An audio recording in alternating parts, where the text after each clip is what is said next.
think the first time I moved to Oakland was in 1980. I hooked up with let me see, how did I meet Shock G? Somehow or another, I end up at the studio in Richmond, California. I think it was I can't remember the sound, the studio, but it ended up getting burnt up, and a lot of Digital Underground lost a lot. They had a lot of hits, man, that the world never got a chance to hear, because when the big fire came through, it burnt up the studio and a lot of their masters and stuff. But I ended up at a studio over there with Digital Underground, and I had wrote a song that came out on my first gold record. It was on Digital Underground called Sons of the P. I got a song in there I wrote, I rapped, and produced called Tales of the Funky. The whole song, all the lyrics and everything are about George Clinton, Parliament Funkadelic, Boosie, the whole Funkadelic thing. I wrote the whole song using titles of the song and names of the musicians in the band. And Shock G, when I let him hear it, he went crazy. He said, man, I got to have this. He said, man. So what he did, he took a song off the album and put my song on the album. And it's called Tales of the Funky. You got to check that out. It's by Digital Underground on the Sons of the P album called Tales of the Funky. I wrote Shock G and Humpy Hump Rhyme. I wrote mine, and I'm on there rapping with Humpy Hump and Shock G. So you get a chance, check that out. And I think that song, you know, God forbid that I lose my Uncle George Clinton by any means, but, you know, everybody must go. But I think the day that happens, I think this song, if it gets exposed, I think it would be perfect for his demise. Yeah, absolutely. You know, now this is the early days of you know what I'm saying, Digital Underground. You said that they had a studio fire and lost a bunch of music. Wow. Yeah, in Richmond, California. Yeah, you remember the fire came through Oakland and burnt down everything. You know, in the Oakland Hills and stuff. And we used to record. I can't remember the name of the studio. It'll come to me in a minute. And, yeah, it burnt up. And it burnt up and had all Shock G masters and some stuff in there. And not only that, it burned down Shock G's apartment where he lived, where he had all his other master stuff. He caught a double whammy with the fire, man. It burnt down his apartment where he had his stuff at, and masters, and the studio where he had stuff at. Burnt that down, too. And we never really got the chance to hear the Digital Underground that we were supposed to. Now, Shock G did good and made a few hit records, and, you know, we did good and whatnot.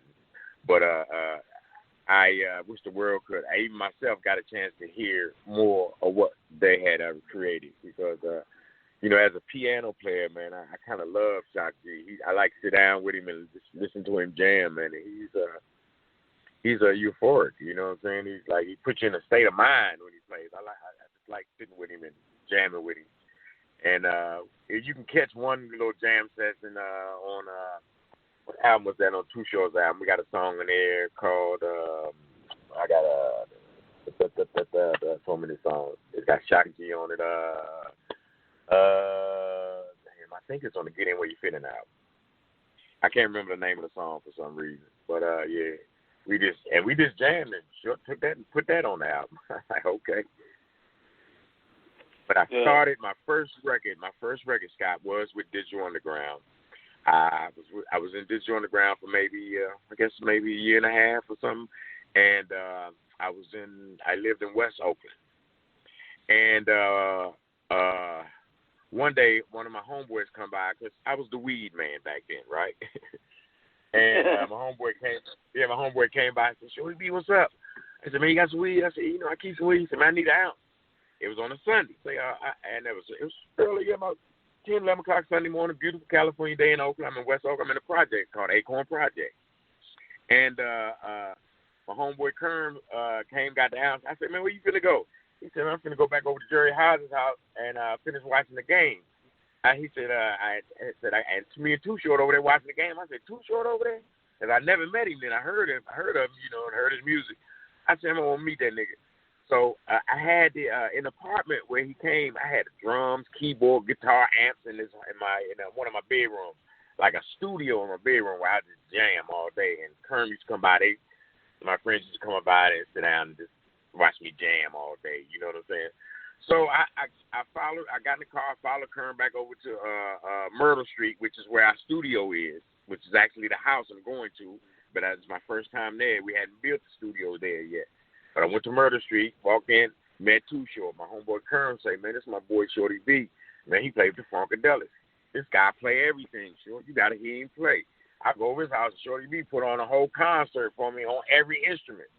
He said, for real? He said, all right, man, after the game, I'm going to go back over there with you and check you out. So after the game, we went back to the Acorn Project, took him up in my room. I did a live everything. I played the drums. I played the guitar. I played the bass. I played the keyboard. You know what I'm saying? And Short was impressed. So the next morning, Scott, about 9 o'clock in the morning, in the projects, I heard a horn blowing. Bop, bop, bop. I look out the window. Short is sitting out in that burgundy Benz that he got on. It's on the album cover on Short Dogs in the House. I look out. I stick my head out the window. I say, oh, what's up? What's up, Short? He said, man, what you doing today? I said, man, you know, same old hustler. He said, man, why don't you come and ride with me? And I got in the car, left and got in the car. Me and Short had been riding. We've been homeboys from that day. We just rolled together. Before I know it, we started working on Shorty the Pimp album. And I think the first song I did was In the Trunk, which actually is the opening song for Black Panther movie. That was the first song I ever did for Too Short. Was In the Trunk. I went to jail for about 4 months, I think it was. And Short stopped recording. He waited till I got out, and we went and finished the album, and the rest is history like that. But there are tons of other stories, but I'm just trying to give you the layout of how it all began. That's amazing right there. You know what I'm saying? Not only to be part of Digital Underground, but then, of course, you know what I'm saying, later on to hook up with Too Short. Back to the Digital Underground, though, real quick. At that particular time, did you meet 2Pac, or did you meet him later? I met Pac, everybody, Money B, me and Pac became real tight. You know what I'm saying? Because Pac kind of lived, I'm from Acorn. Pac lived on, almost 35th area off the freeway next to Smooth, who was a keyboard player in Digital Underground. And we just became tight. You know what I'm saying? I remember being over in Pac's apartment one time, and he was messing with a gun, and the gun went off and went through the ceiling of his neighbor's house, of the apartment upstairs. Pac had the gun and it went off, you said? Yeah, it went off. Went through, the gun went off. I can't remember. I remember it's been so long ago. Yeah, the gun went off. I never forget that. And it went through the wall. You know what I'm saying? Like the ceiling or something. I'm like, damn.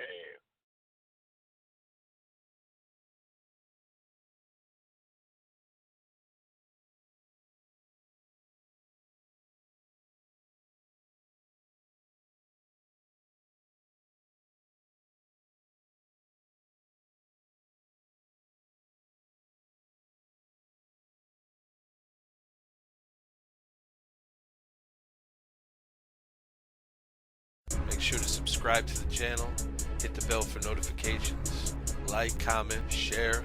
Also go over to ugsforlife.com, download the entire archive, and check out new episodes on Apple Podcasts and Blog Talk Radio.